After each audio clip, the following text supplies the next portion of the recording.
موضوع کو پتہ چل گیا ہوگا آپ لوگوں کو، انسانی تاریخ کا سب سے بڑا، اگر اردو میں آپ کہہ لیں تو کہانی بنا کے گھڑ کے سنانے والا شخص کون تھا، آج یہ ہمارا موضوع ہے۔ آئیے جاننے کی کوشش کرتے ہیں۔ ہمیشہ کی طرح میرے ساتھ تشریف رکھتے ہیں محترم جناب احمد کریم شیخ صاحب۔ السلام علیکم رحمۃ اللہ، شیخ صاحب کیسے ہیں؟ وعلیکم السلام فاروق، آپ کیسے ہو؟ میں ٹھیک ہوں۔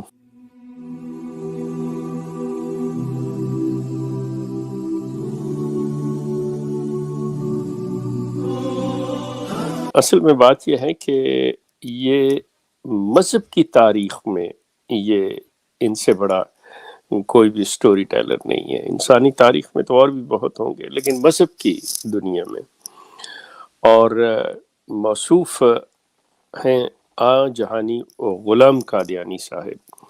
اصل میں ان بیچاروں کا المیہ یہ تھا کہ انہیں یہ بالکل علم نہیں تھا، جو کہ عام دنیا کو بھی نہیں تھا، لیکن چونکہ یہ دعویٰ رکھتے ہیں نبوت کا، نبی ہونے کا، اور یہ دعویٰ رکھتے ہیں کہ اللہ مجھ سے باتیں کرتا ہے، اور یہ دعویٰ رکھتے تھے کہ اللہ مجھے غیب کی باتیں بتاتا ہے، تو یہ چیز جو ہے اس نے ساری ان کی کلئی جو ہے نا وہ اس کا پول کھول کے رکھ دیا۔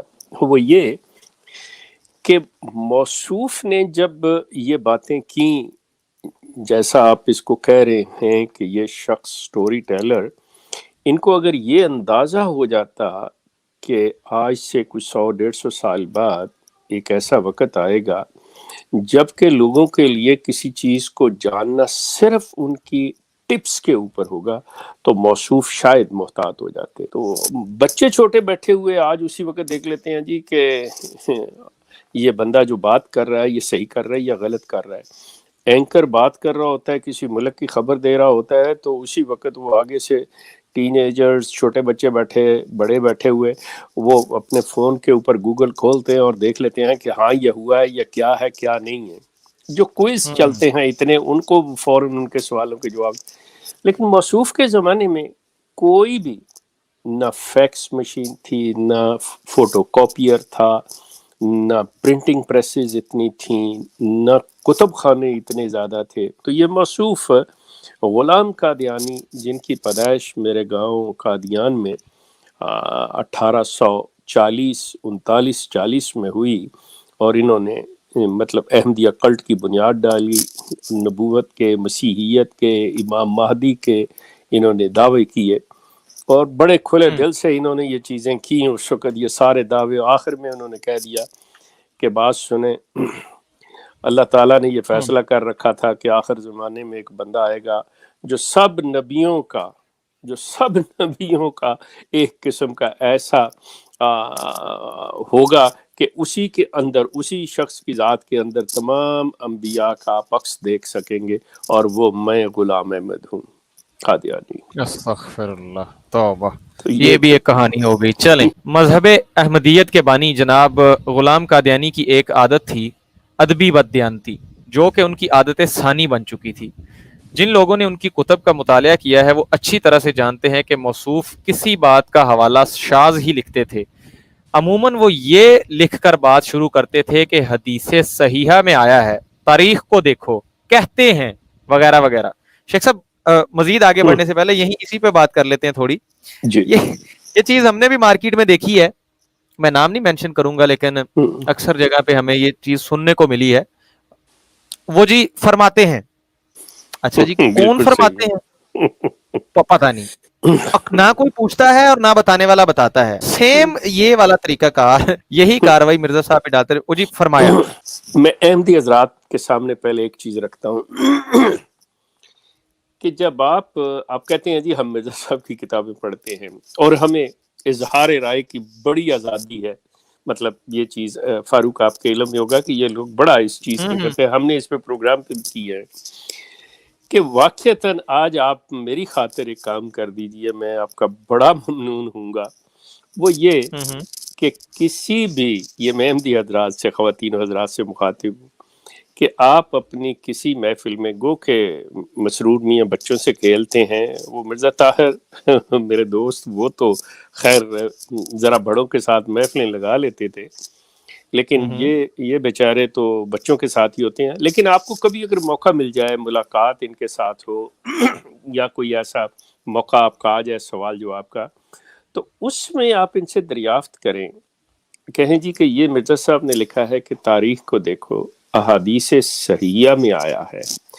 جس طرح اب آپ دنیا کے ساتھ سوال جواب کرتے ہیں، کیا آپ ان سے یہ سوال کریں گے کہ یہاں مرزا صاحب نے کیوں حوالہ نہیں دیا، کیوں اس کو کوٹ نہیں کیا، صرف اسی بات پر کہنے پر اکتفا کیا ہے کہ تاریخ کو دیکھو، احادیث صحیحہ کو دیکھو، کیوں نہیں اس حدیث کو مینشن کیا؟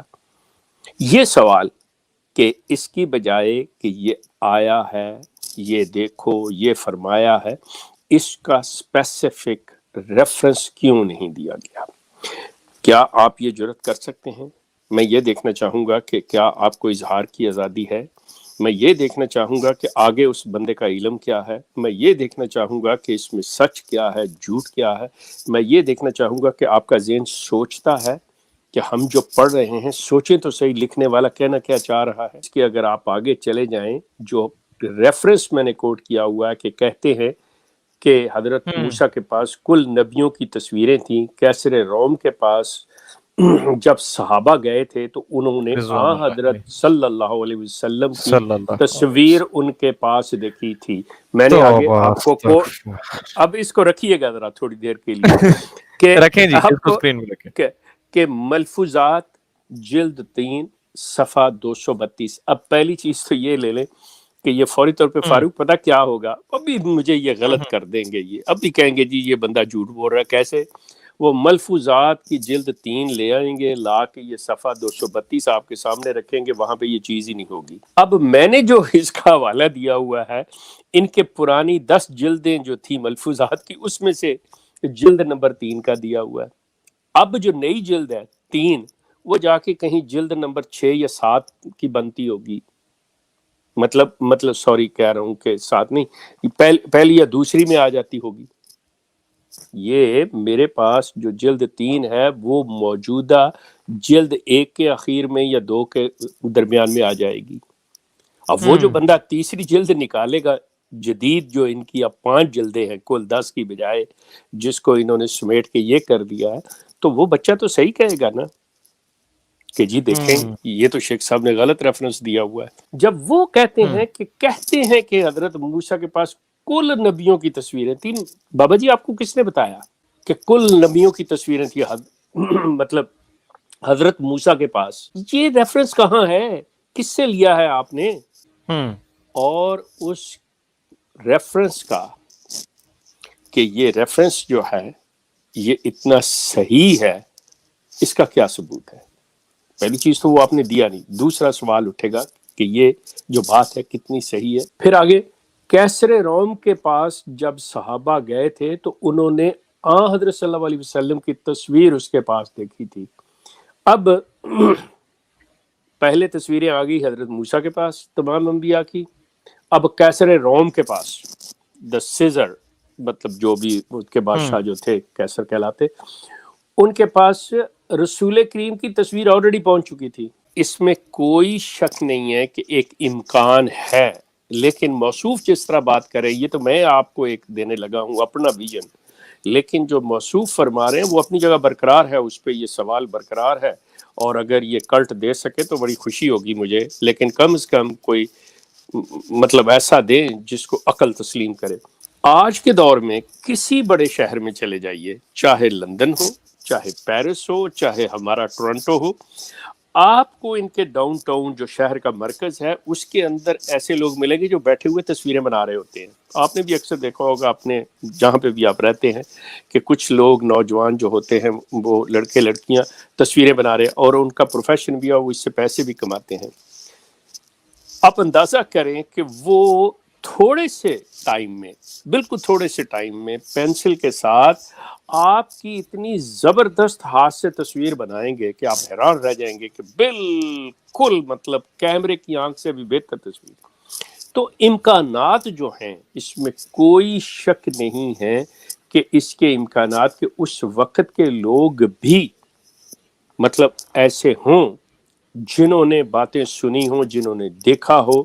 انبیاء کو اور ان کی تصویر کشی کر دی ہو، اس میں کوئی شک نہیں کہ موصوف اگر دیانتدار تھے، موصوف نے اگر حقیقتاً یہ چیز ہے تو ان کا فرض بنتا تھا، ان پہ لازم تھا کہ اس کو کوٹ کرتے ہوئے اس کا ریفرنس دیتے، اور اگر نہیں دے رہے تو then there is something wrong۔ شیخ صاحب اس میں ایک بات یہ ہے کہ جس مقام پہ خود کو کھڑا کر رہے ہیں، پھر یہ بات اتنی سادہ بھی نہیں رہتی، خود کو تو مامور من اللہ کہہ رہے ہیں، دعویٰ یہ ہے کہ میرے پیچھے اللہ کی ذات ہے، اور کام یہ ہے کہ آپ باتیں اتنی غیر ذمہ داری سے کر رہے ہیں، تو اس پہ احمدی حضرات ذرا غور سے سوچئے، ایک شخص جس کو آپ اللہ کی طرف سے اپوائنٹڈ مان رہے ہیں، وہ جی آنا تھا، آخر میں آنا تھا تو وہ آ گئے تو دنیا کا بھلا کر دیا، ان کی ذات کے اندر ذمہ داری کا اتنا پہلو پایا جاتا ہے کہ یہ ایک چیز جو ایک عام انسان کو بھی یہ اخلاقی جرت ہونی چاہیے، یہ چیز ہونی چاہیے، اتنی دیانتداری ہونی چاہیے کہ جب کوئی بات کرے تو اس کا دے، یا پھر معذرت کرے ساتھ کہ جی میں سنی سنائی کر رہا ہوں، ایٹ لیسٹ کلیریفیکیشن دے دے کہ ہاں میں سنی سنائی کر رہا ہوں، مجھے نہیں کنفرم ہے اس کا، لیکن ان چیزوں کو لکھ کے آیا ہے، تاریخ میں دیکھ لیں، احادیث میں آیا ہے دیکھ لیں، اور ان سے نتائج نکالنا شروع کر دیتے ہیں، ان پہ عقائد کھڑے کر دیتے ہیں اور ان کو لا کے آپ کے سامنے پیش کر دیتے ہیں، آپ ان پہ عمل کر رہے ہیں۔ Please think about this one. اس پہ جی شیخ صاحب پلیز اس سے پہ مزید ستم یہ ہے فاروق کہ آج موصوف کے ماننے والے جو ان کے مریدین ہیں، جو ان کے کلٹ کے ممبران ہیں، ان کے ساتھ جب کوئی بات کرتا ہے، کوئی شخص بھی بات کرے اور وہ کوئی مطلب ایگزیکٹ کوٹیشن نہیں، مطلب حوالتاً مفہوم بتائے ان باتوں کا، تو فوری طور پہ یہ لوگ اچھل پڑتے ہیں، حوالہ دیں جی، بتائیں کہاں ہے جی، مطلب اس کے یہ ہاتھ پاؤں کی جیسے کہتے ہیں نا پھول جاتے ہیں ان کے، بتائیں جی کہاں ہے نہیں، بات ہی تب ہوگی جب آپ حوالہ دیں گے۔ تو اگر یہی سلوک موصوف کے ساتھ کیا جاتا تو کیا خیال ہے؟ آپ سمجھتے ہیں کہ آج اگر دنیا اس چیز کی مستحق ہے آپ کی ان باتوں کی کہ پہلے جی یہ بتایا جائے تو پھر آگے چلا جائے، تو اگر موصوف کے ساتھ ایسی بات ہو جائے تو پھر یہاں پہ کیا کہیں گے؟ بس پھر شیخ صاحب جی آج اگر آپ ایک حوالہ دینے والے کی بات ہی سننے کو تیار نہیں ہیں، آج ایک حوالہ دینے والے کو آپ جھوٹا کہہ دیتے ہیں، فوری طور پہ اس کے اوپر فتویٰ بازی شروع کر دیتے ہیں، تو ذرا زحمت کیجئے یہاں پہ موصوف قادیانی صاحب کے بارے میں یہی آپ جو ہے اصول جو ہے ان پہ لاگو کیجئے۔ تھنک اباؤٹ دیٹ ون کہ آپ نے میری طرف ایک انگلی اٹھائی تو 4 آپ کی طرف گئیں، ایسے ہی اگر میں آپ کی طرف ایک انگلی اٹھاتا ہوں تو میری طرف بھی اپنی 4 انگلیاں مجھے سوچ کے بولنا ہوگا کہ کیا تھی۔ کہ میں ایک اور بات کرنے لگا تھا کہ موصوف لکھتے ہیں اس چیز کو، یہ شروع کرتے ہیں وہ اس طرح: آج خدا کے حکم سے تلوار کا جہاد جو ہے وہ مطلب بند کیا جاتا ہے، اس طرح مطلب اللہ کے حکم۔ اب اس پہ سوال آتا ہے کہ بزرگوار آج جو اللہ نے حکم دیا وہ کیا حکم؟ یہ جو تلوار کا جہاد آپ بند کرا، یہ مطلب جس جگہ پہ بھی یہ ہے، میں نے جیسے عرض کیا ہے کہ وہ مجھے دے دیں گے، میں آپ کو دکھا دوں گا وہ الفاظ، کہ وہاں پہ سوال اٹھتا ہے کہ آپ جو اللہ کی طرف سے کہہ رہے ہیں کہ اللہ تعالیٰ نے حکم دے دیا ہے کہ آج سے تلوار کا جہاد جو ہے وہ ختم کیا جاتا ہے، یہ بند کیا جاتا ہے، اس کے الفاظ کیا تھے، وہ حکم کیا ہے، لکھیں گے آپ؟ وہ نہیں بتایا، اور پوری کی پوری ان کی تعلیم جو ہے وہ اس چیز پہ آ گئی، چاہے اس کا جو بھی جواز دیتے ہیں، what ever the common sense, what ever the logic you have, کہ جی تلوار کا جہاد مطلب کیسے ہوگا، کیوں ہے، آج ضرورت نہیں ہے، یہ ہے وہ ہے، مطلب what ever the reason you have, مجھے اس سے کوئی تعلق نہیں ہے، یہ میں بعد میں ڈسکس کروں گا۔ جو میرا سب سے پہلا سوال اٹھتا ہے موصوف سے وہ یہ ہے کہ بزرگوار آپ مجھے بتائیے، اللہ نے جو حکم دیا، اللہ نے جو بھی بات کی ہوئی ہے، چیز ذہن میں رکھیے، آپ کے پاس وہ پریزنٹڈ موجود ہے کہ قرآن ہمارے پاس ہے، اللہ نے جو کچھ بھی کہا، رسول اللہ نے کہا، مجھے اللہ تعالیٰ کی ذات نے یہ، اس میں یہ نہیں کہا کہ مجھے یہ کہا، اللہ تعالیٰ کے الفاظ شروع ہو جاتے ہیں قرآن میں، وہ چیز ہے۔ آپ بتائیے کہ وہ الفاظ کیا تھے جو اس تلوار کے جہاد کو بند کرنے والے؟ کہیں پہ آپ نے لکھے ہیں؟ آپ نے پوری عمارت کھڑی کر دی ہے، آپ نے اس چیز کو بالکل ختم کر کے رکھ دیا، لیکن وہ الفاظ آپ نے آج تک نہیں دیے کہ وہ کون سا حکم، اس حکم کے الفاظ کیا تھے۔ یہ جو فاروق نے اس چیز کا رکھا ہے نا سٹوری ٹیلر، یہ بالکل صحیح ہے۔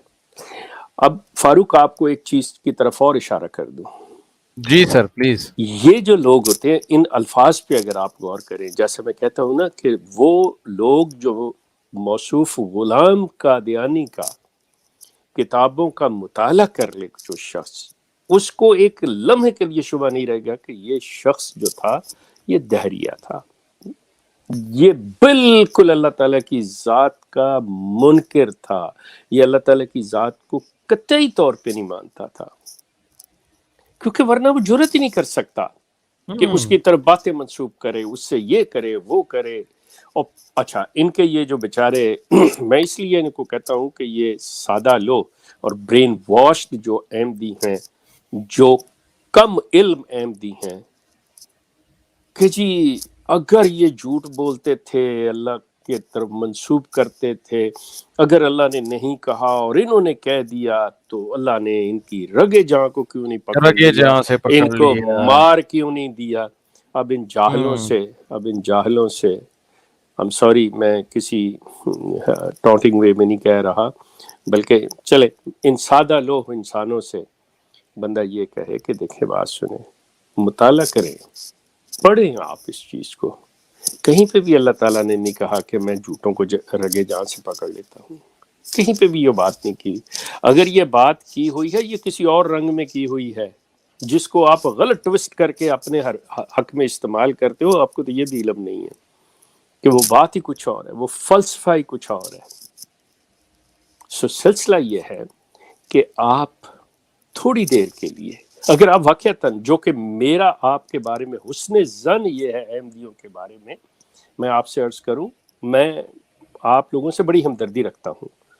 میرا حسن ظن یہ ہے کہ آپ لوگ اسلام سے محبت کرتے ہیں اور آپ نے اسی اسلام کے دھوکے میں آ کے اس شخص کو قبول کیا ہوا ہے. آپ تھوڑا سا غور و فکر کریں، عقل سے کام لیں. فاروق نے کل کے پروگرام میں بات کی تھی اور یہ چیز کو ریفرنس دیا تھا کہ قرآن میں اللہ تعالیٰ کہتا ہے کہ مطلب جو حق پہ یقین کرنے والے، جو سچائی کے جاننے والے ہوتے ہیں، وہ میری آیات پہ اندھ و بہروں کی طرح نہیں گرتے، وہ غور و فکر کرتے ہیں. آپ بھی اگر واقعتاً موصوف غلام قادیانی کو پرکھنا چاہتے ہیں، جاننا چاہتے ہیں، یہ جس طرح سے میں بات کر رہا ہوں یا انالیسس کر رہا ہوں ان کی تحریر کا، ان کے الفاظ کا، آپ سوچئے، غور کیجئے. آپ کسی مطلب آپ کو گناہ نہیں کریں گے، یہ آپ کا حق ہے، کیونکہ وہ شخص آپ کو بلا رہا ہے کہ آپ میری بیعت کرو. میری بیعت کرنے سے، جیسے میں نے اپنے کل کے پروگرام میں بھی عرض کیا تھا، کہ بیعت کرنے کا مطلب یہ ہے کہ اللہ تعالیٰ کے ہاتھ میں جو آپ نے اپنی جان بیچی ہوئی ہے، اب اس کی بجائے میرے ہاتھوں میں اپنی جان بیچو. تھنک اباؤٹ دیٹ ون کہ آپ کیا کرنے جا رہے ہو اور آپ کیا کر چکے ہو. جان آپ نے صرف ایک کے ہاتھ میں بیچنی ہے جو اس کائنات کا مالک ہے. آپ دو لوگوں کو ایک چیز جو ہے نا، سودا جو ہے نا، دو لوگوں کو نہیں بیچ سکتے. یہ دھوکے باز ہوتے ہیں جو اس کو بھی بیچ دیا، اس کو بھی بیچ دیا، پیسے دونوں سے لے لیے، چیز کسی کو بھی نہ دی. یہاں پہ تو اللہ تعالیٰ کی ذات نے آپ کی جانیں، جب آپ اس پہ ایمان لیا، جب آپ نے اس کو مان لیا تو آپ نے اپنی جان بیچ دی. آپ کو دوسرا کوئی شخص نہیں ہے جس کے ہاتھ میں اپنی جان بیچیں گے. آپ کچھ سوچیں، جب ان کو پڑھیں تو اس کے اوپر غور و فکر کیا کریں کہ یہ موصوف کہہ کیا رہے ہیں. آپ ان کو آنکھوں سے لگاتے ہیں، چومتے ہیں، اور وہ کہتے ہیں کہ یہ جی جو بھی لکھا جی اس شخص نے، یہ اللہ کے لکھائے سے لکھا ہے، یہ چیز ہے، یہ وہ چیز ہے. آپ کہنے کو جو مرضی کہتے رہیں، لیکن یہ شخص بنیادی طور پہ اللہ تعالیٰ کا منکر تھا. اس کو اللہ تعالیٰ پہ قطعی طور پہ ایمان نہیں تھا. ایمان ہوتا تو یہ شخص اس قسم کی تحریریں، اس قسم کی باتیں نہ کرتا، اللہ کی طرف ایسی باتیں منسوب نہ کرتا ہے. اس کے اندر ڈر اور خوف ہوتا ہے اس چیز کا.